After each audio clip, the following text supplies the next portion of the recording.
we go, we're starting. Well, welcome everyone.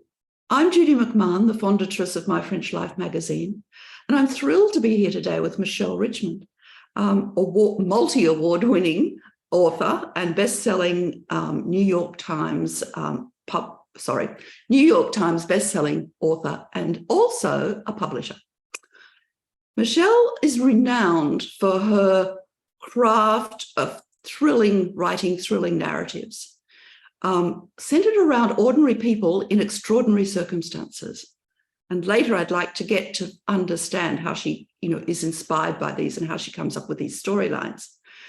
But her talent for creating gripping suspense and richly developed characters takes us, the reader, into all the depths of human emotions and unforeseen complexities in works like The Year of the Fog, The Wonder Test, The Marriage Pact, No One You Know, Dream of the Blue Room, Golden State, and the award-winning Girl in the Fallaway Dress. So Michelle harks from Alabama's Gulf Coast and now lives in Northern California. Welcome, Michelle. Great to have you. Thank you so much, Judy. I'm so happy to be here. Thank you for that wonderful introduction. So before we explore what you're working on now and the time you lived in Paris, I'd like to take you back in time and get to know the young Michelle. Okay. That's interesting. Can you share with us about your passion for writing when you were young and how it began, how it evolved over the years? Oh, yes. Thank you for that question. So I grew up in what we call in the U.S. the Deep South in Alabama and on the Gulf Coast. And I did not grow up in a literary family. It was a very working class family. We didn't have a ton of books around, but we used to visit my grandparents in rural Mississippi. And they had all these Reader's Digest condensed books, and they would always let me take them home. So I read a lot of Reader's Digest condensed books as a child. And it's funny because, now as a writer, I think, oh, how can you condense a book? How is that even possible? But I loved reading those. So I read those, and I grew up in an evangelical church. So there was a lot of the sound of and rhythm of language was ingrained in my brain very early, from like those church days. And also being from a Southern family, there were lots of stories around the dinner table. So I think storytelling, even though my family, I didn't know any writers or anything like that, storytelling was always a big part of just daily life. And of course, my mother read to me when I was little, and I had books that really stuck with me and were dear to my heart. And I remember like one of the most precious books to me was called Old Hasdrubal and the Pirates. And the writer's name was Bertha Amos, and it was set in the bayous of Louisiana. And the language was just so rich and strange and magical. I think that's the first book that really got into my mind. This made me think about sort of the way language works to sort of cast a spell. So I think I knew from the time I was probably 10 years old that I was going to be a writer. I didn't know I would be a novelist. I didn't know what that really was at that age, but it was pretty clear that I would be a writer of some sort. And so I never really thought much about doing anything else. That was just what I always thought I would do. That's young. Okay, so you write novels and essays and short stories. How would you describe your writing? How would you describe what others find attractive about it? And, where do you get your inspiration? It's a challenging question. So I think from how people respond to my books, and they kind of cross genres. So they tend to be sort of literary suspense. Not always, but that's kind of like my was my third novel, but it was one of my early books, called The Year of Fog. Was the first time I really did kind of a mystery, but it's a literary mystery. So I'm always interested in sort of the intellectual situation as much as I am in the sort of the premise that sets you going on the book. So I think sometimes people might enjoy that aspect. Like I often try to weave a lot of things into one book. And it's not necessarily that I set out to do that. It's just kind of how it works out. Like I'll have all these disparate elements that sort of come together in one book. And I think maybe people respond to that. I don't know, but that's kind of how I enjoy writing. Yeah. Interesting. And so your writing delves into these complexities of human relationships, and emotions of people under extreme stress often. Mm-hmm. How do you approach the character development? I think, well, I always start with, okay, who is this person? Where do they live? Where do they live now? Where did they grow up? What do they do for a living? And what is their primary relationship? That's kind of, I mean, not that I am like writing that down, those things, but that's always in my mind before I start a book. My books tend to have a first person, I think all of them except for my story collections, all the novels have a first person narrator. So I have to know before I start, sort of these basic things, like how they make their way in the world, usually a female narrator. And then I put them, sort of my first entry into the book is putting them into a difficult situation. And then just thinking, okay, how do they respond to that? And then making the situations bit by bit more complex, more dangerous, raising the stakes, and each step along the way thinking, okay, how would this person respond to that? How does this change them? What do we learn about them from the way they respond to that? So I think that's part of developing the character. And the other part of it is, as I'm writing, it's in some ways the sentences lead you. It's not that like I have a muse whispering in my ear or anything like that, but as I'm writing, I'll get to a moment in the story and it will remind me of something in the character's past. Of course, that thing doesn't exist, but in my mind, I'm reminded of, so a moment from the character's childhood or something early in their marriage or something. And that sort of opens a new avenue for me. So it's just sort of, as I progress, things occur to me about their past that helps to build the character. And then when a new character comes into the main character's life, their reaction to that character also helps to build them. Yeah, really interesting to the way you do it.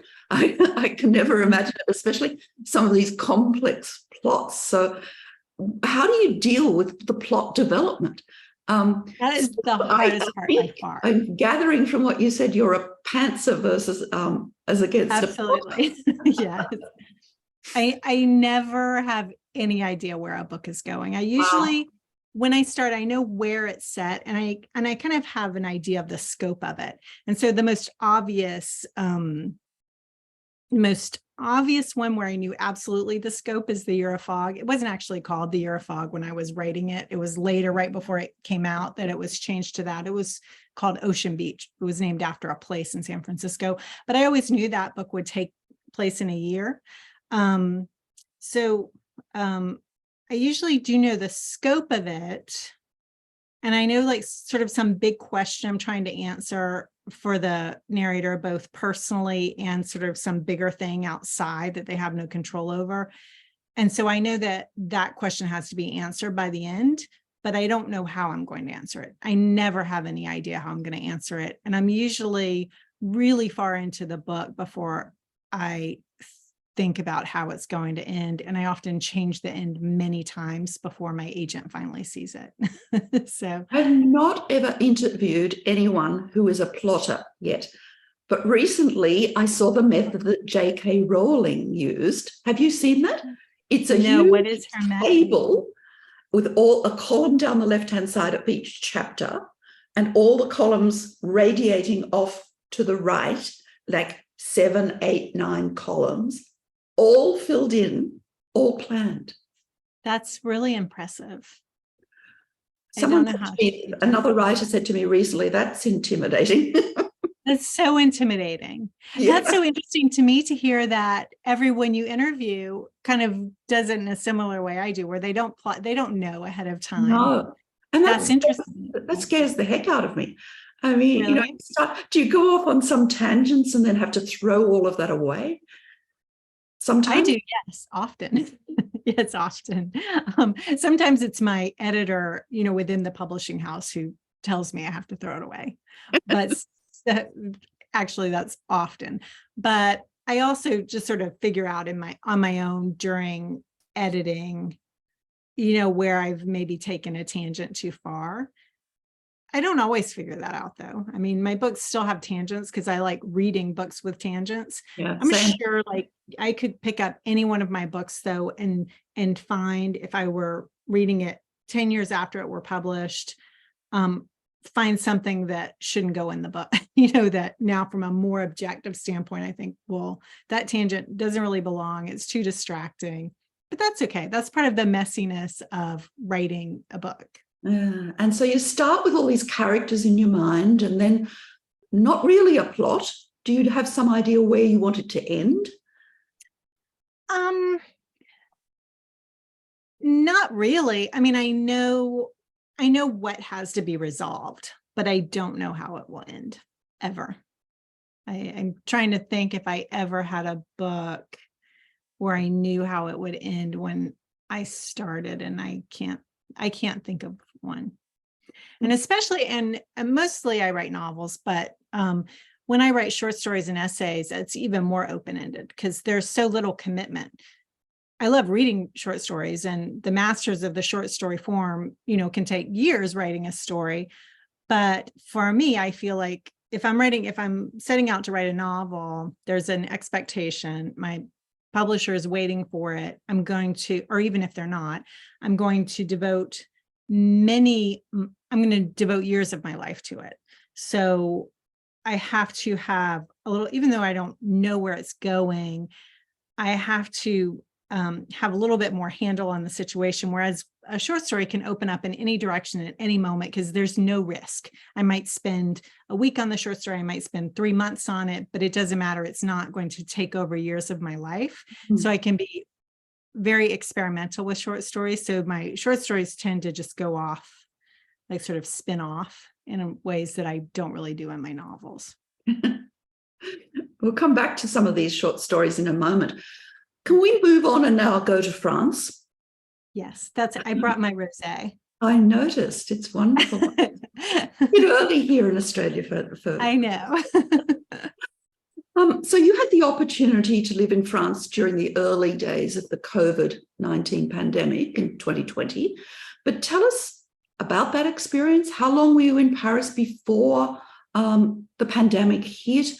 And was there any sort of experience that influenced you in terms of personal life or writing that happened during that period? Just paint us a picture so we can see you there. Well, so I moved there with my husband and son in 2018. And at that time, my son was a young teenager. So he was entering ninth grade, what we call in the US ninth grade. And then he was in an international school. So they also call it ninth grade there.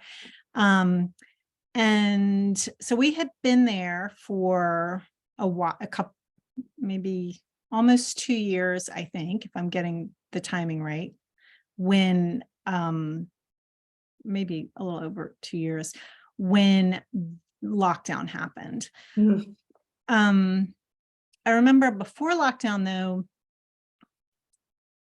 because we were right beside Italy, of course, and so the news was coming out of China first in December and January, but then it was by February was coming out of Italy, where things were very bad. And of course, Paris isn't right next to Italy, but France is. And so it was kind of this weird feeling, thinking, of course it must be here. If it's not here yet, it will be any second.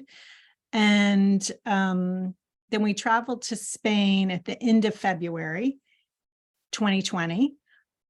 Came back in March, and my son was still in school. My husband was working. That's why we were in Paris, because of my husband's job. And I remember going to a party in early March, standing outside waiting to go into the party, because there was a little courtyard and we were waiting. There were several of us outside waiting for it was school parents, waiting for them to open the door. And someone was very clearly sick next to me in this small space. And I thought, this is the last party I'm going to go to for a while, because things were already happening in Italy where things were shutting down. So you knew it was about to happen in France. But I also remember that fear of, oh, wait, this person is really, really sick right next to me. And it could just be a cold, but you don't know. But the funniest thing happened in the party. It was packed. They were serving food, which people were, I didn't eat any food because people were picking up with their hands. Everybody was drinking champagne. And while we were at the party, Macron announced that French people were not to baiser anymore. We weren't to kiss. You weren't to do the cheek kiss in greeting. And everybody was just shocked. I mean, this was a blend Such a big thing. French families, pardon? That's such a big thing. Yeah. I mean, there were French people there, and I think it was most shocking to them, but everyone else had acclimated, no matter where you're from. If you live in Paris, that's how you greet. And so it's just sort of this strange thing where we're all like in super close quarters. And then he says, no more baiser. And it's sort of this shocking thing. Okay, wait, this is really right here. It's in Paris now, and it's going to be big. And I remember going home on an empty subway thinking, this is the last time I'm going to ride the metro for a long time. It was. And just going into my apartment and thinking, well, I hope I'm not going to get my family sick. And then I remember they told us when lockdown was going to happen, but they told us maybe a week before it happened. So the day before lockdown, we live right next to Parc Monceau, which is beautiful. Yes. Beautiful little park. And it was my oasis. And I went there probably every day because we were a block from it. So I would just go walk around the park and just to get a little exercise if I wasn't walking somewhere else, or just to sit and read.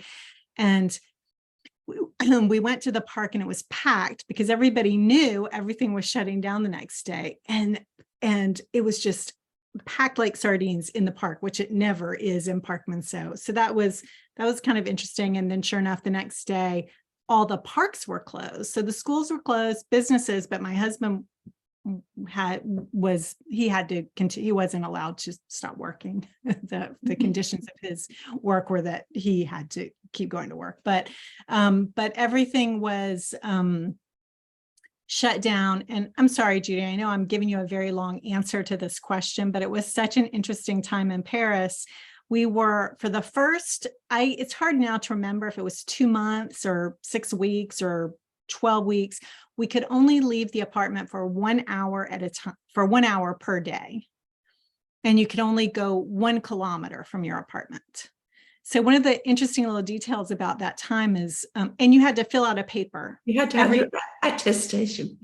Attestation. You had to say what time you left, and it had to say on your piece of paper what your address was and what time you left your apartment, so that if you were stopped, you could get in trouble if you were gone for longer than an hour. But in Paris, you know, you have these huge, these wonderful Franprix bags. So if you had your Franprix bag, which is a grocery bag, and they kind of look like IKEA bags. They're these big yellow and blue bags for the Franprix grocery store, so that you would never get stopped if you were carrying your Franprix bag because you were going to get groceries. So that was just one of the odd little things. But I remember the city being so deserted, and especially my neighborhood. I lived in the 8th arrondissement, and a lot of those people just left. I mean, a lot of people left all over the city, but in our neighborhood, a lot of people had places to go to. So they went to the country for the whole time. So our building was quieter than it had ever been. It was just silent, except for and there were no cars on the street. So all you would hear were sirens. And then at night, you would hear, you know, like it was in so many cities around the world, you would hear the clapping, the Merci, to the medical, I think it was Merci. My French is terrible, and I remember so little of it, but it was a thank you to the healthcare workers. But yeah, so it was a very interesting time. Definitely affected my writing. I think I came to absolutely adore my walks around deserted Paris. Yeah. And one of the most special things about it was, I mean, it was a scary time to be there, but I remember going on these walks. Everything is closed, but where I lived, within my kilometer, there were galleries. So I walked by galleries, small art galleries, and you could still look in, and there was art in the windows. You know, like everything was closed, but it was this very special experience of Paris to be walking down like a completely deserted Avenue Hoche, running down the middle of the road, like not a person in sight, with the Arc de Triomphe out in front of you. I mean, it was really amazing. Surreal. Yeah, it was surreal. Yeah. So I understand that now you're in the process of writing a novel based in Paris. Is there anything you can share with us about that? Yes, I can. So while I was in Paris, I finished a book called The Wonder Test that then I remember very well when the publisher accepted the book, because it was during the pandemic, we were still locked down. And it was, of course, a publisher in New York, and getting the call from my agent and then talking to the publisher that they were going to publish this book called The Wonder Test. So that was in maybe May of 2020. That book came out, I think in February 2021. The reason I tell you this is that the new novel is a sequel to that book. So the new novel is a sequel to The Wonder Test.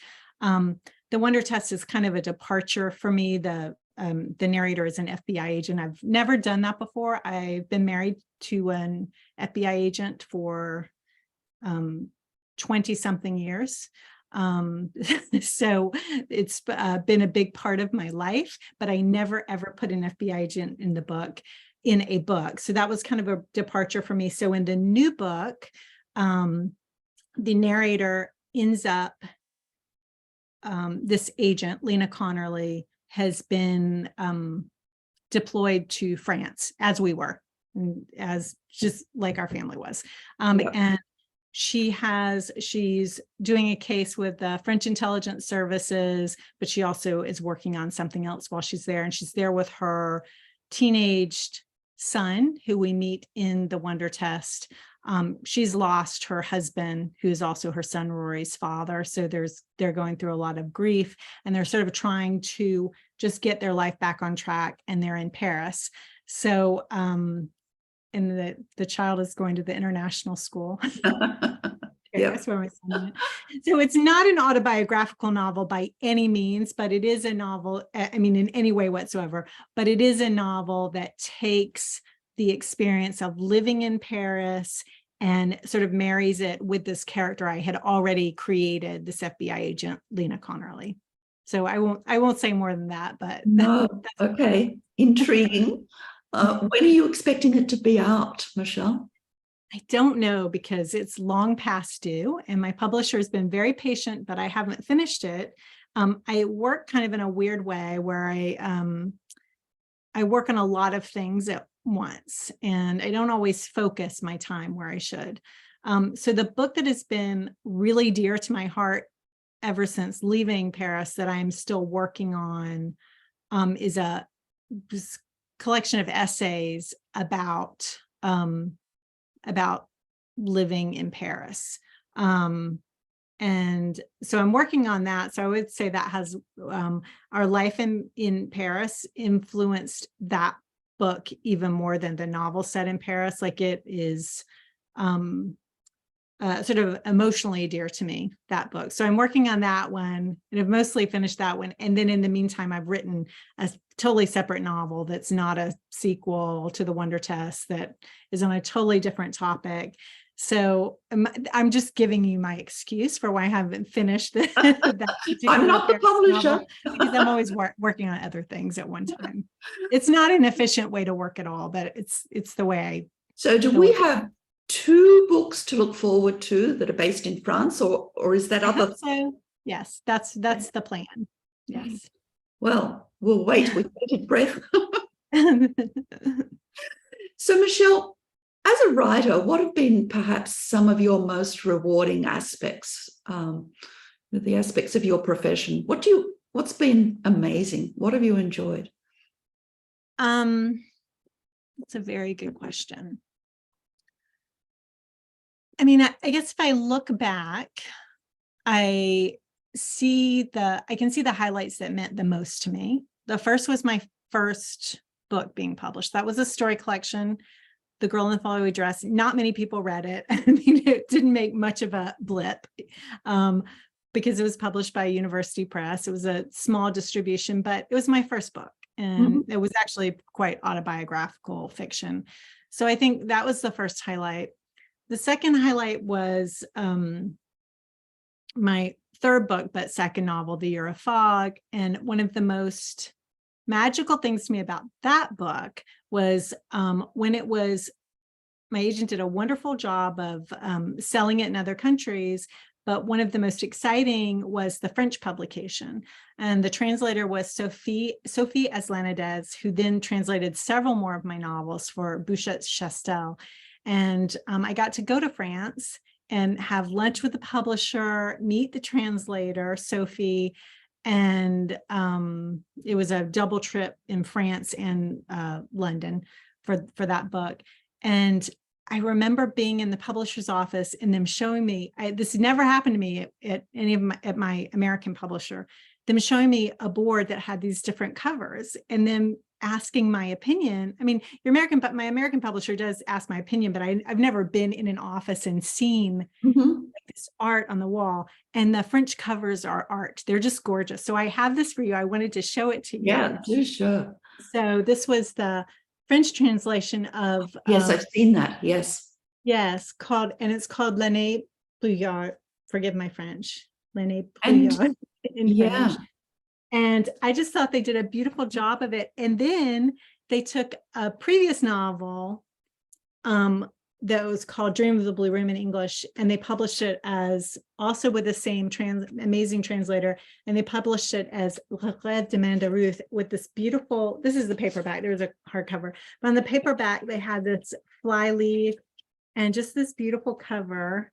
And they didn't do the Wonder Test, but they did and they didn't do Golden State, but the French did all of the other novels are available in French. And so I thought the reception of L'année Brouillard by France was truly one of the most special moments in my publishing life. And that was that was a long time ago. That was probably 2008, but that still means so much to me. And then the other big highlight. Sorry to interrupt. Is that the one that won the French? There was a French award, wasn't there?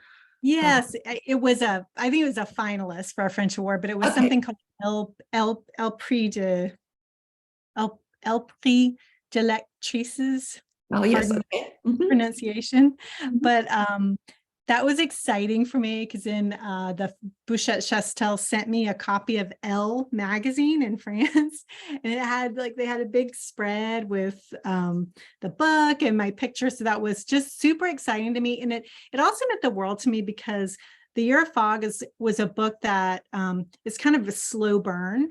It's a very meditative book. It's I think my editor here in the US was very kind in sitting back and letting me put a lot of stuff in the book that it would be harder to get into a book now, quite frankly, because the pace was slow. It had a lot of tangents, and the reception to that kind of writing in France was so warm. And so I just felt like they got, like my French readers Got it. got the Yeah. book, and it was so special. And then with the Marriage Pact, which came out in 2017, and here's the French edition of the Marriage Pact, Piège Conjugal. Right.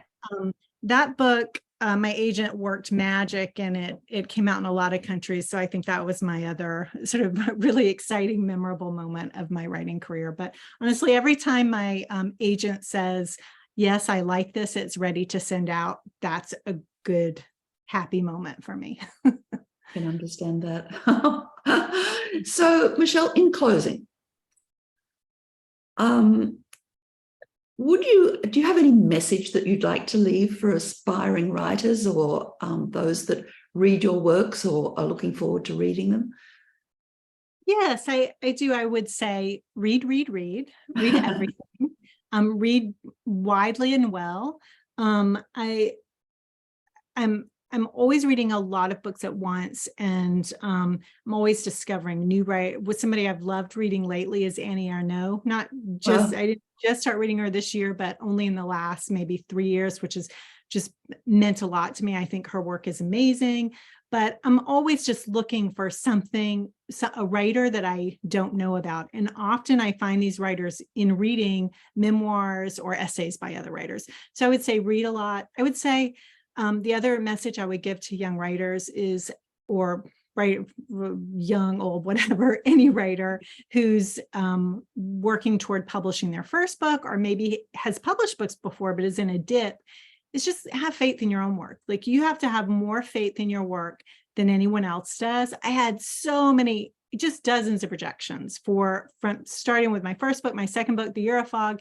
Every publisher in New York rejected it, until a young agent who was new at Random House decided to take a chance on me. So, and I still get, I still go through periods of rejection. You just have to, believe in your own work and keep doing the writing that is important to you, and that is meaningful to you. And you think about the reader, but you don't think about the sales. If you think about sales and who's going to buy it, that will just wreck you every time. But you can think about what you want to say to someone, what do you want someone to take away from this book, because it really is a conversation with you and your reader. You want to be kind to the readers. You want to make them think, you want to make them feel, you want to challenge them. So I guess that's a lot of pieces of advice, but that's what I would say to writers at any stage. That sounds very sensible and generous, actually. So, Michelle, thanks very much for joining me today, and it's been lovely chatting with you. Thanks for being so open about your writing and your life as an author. It's been wonderful. I think My French Life members will really enjoy hearing from you. Thank you so much. And I love My French Life, so I'm happy to be able to be a part of it. So thank you. Thanks, Michelle. Bye. Bye.